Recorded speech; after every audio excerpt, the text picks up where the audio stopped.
उत्पत्ति अध्याय 32। उत्पत्ति अध्याय 32। और याकूब ने भी अपना मार्ग लिया, और परमेश्वर के दूत उसे आ मिले।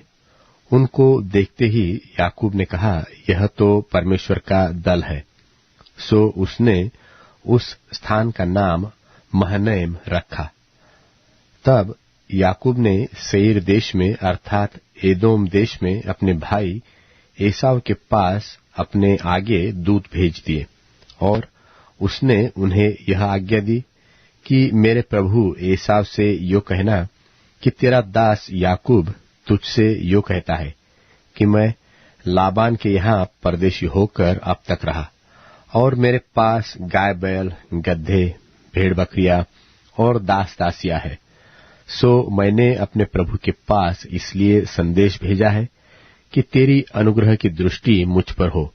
वे दूत याकूब के पास लौट के कहने लगे, हम तेरे भाई एसाव के पास गए थे, और वह भी तुझसे भेंट करने को 400 पुरुष संग लिए हुए चला आता है। तब याकूब निपट डर गया और संकट में पड़ा, और यह सोचकर अपने संगवालों के और अपने भेड़ बकरियों और गाय बैलों और ऊंटों के भी अलग अलग 2 दल कर दिए कि यदि एसाव आकर पहले दल को मारने लगे तो दूसरा दल भागकर बच जाएगा। फिर याकूब ने कहा, हे यहोवा, हे मेरे दादा इब्राहिम के परमेश्वर, हे मेरे पिता इसहाक के परमेश्वर, तूने तो मुझसे कहा कि अपने देश और जन्मभूमि में लौट जा, और मैं तेरी भलाई करूंगा। तूने जो जो काम अपनी करुणा और सच्चाई से अपने दास के साथ किए हैं, कि मैं जो अपनी छड़ी ही लेकर इस यरदन नदी के पार उतर आया, सो अब मेरे 2 दल हो गए हैं। तेरे ऐसे ऐसे कामों में से मैं एक के भी योग्य नहीं हूं। मेरी विनती सुनकर मुझे मेरे भाई एसाव के हाथ से बचा। मैं तो उससे डरता हूं, कहीं ऐसा न हो कि वह आकर मुझे और मां समेत लड़कों को भी मार डाले। तूने तो कहा है कि मैं निश्चय तेरी भलाई करूंगा, और तेरे वंश को समुद्र की बालू के किनकों के समान बहुत करूंगा, जो बहुतायत के मारे गिने नहीं जा सकते।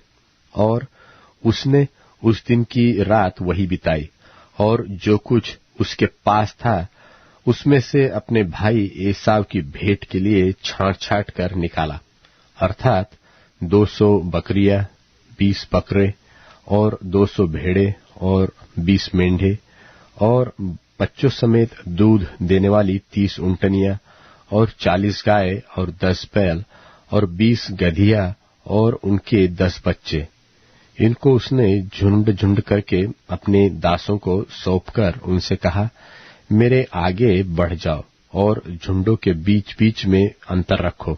फिर उसने अगले झुंड के रखवाले को यह आज्ञा दी कि जब मेरा भाई एसाव तुझे मिले और पूछने लगे कि तू किसका दास है और कहाँ जाता है, और ये जो तेरे आगे आगे है सो किसके है, तब कहना कि यह तेरे दास याकूब के है।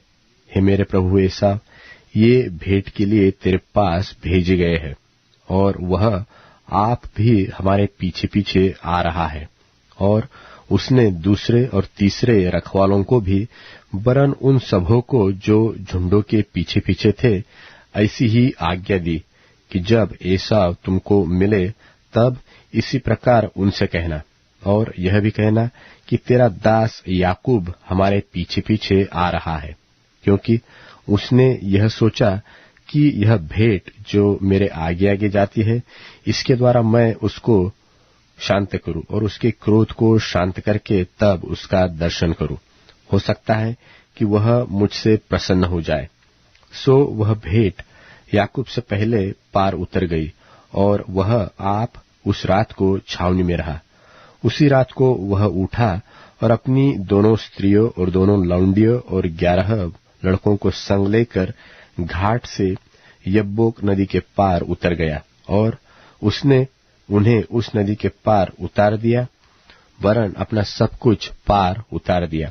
और याकूब आप अकेला रह गया। तब कोई पुरुष आकर पह फटने तक उससे मल्लयुद्ध करता रहा।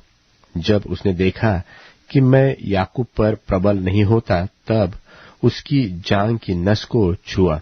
सो याकूब की जांघ की नस उससे मल्लयुद्ध करते ही करते चढ़ गई। तब उसने कहा, मुझे जाने दे, क्योंकि भोर हुआ चाहता है। याकूब ने कहा, जब तक तू मुझे आशीर्वाद न दे, तब तक मैं तुझे जाने न दूंगा। और उसने याकूब से पूछा, तेरा नाम क्या है? उसने कहा, याकूब।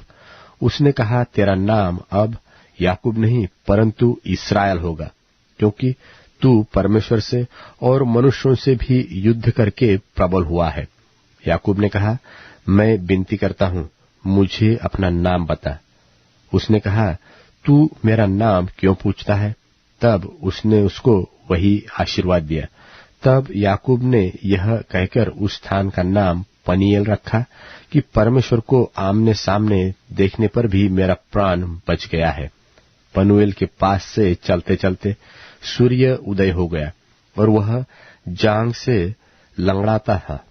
इस्राएली जो पशुओं की जांघ की जोड़ने वाली जंघानस को आज के दिन तक नहीं खाते। इसका कारण यही है कि उस पुरुष ने याकूब की जांघ की जोड़ में जंघानस को छुआ था।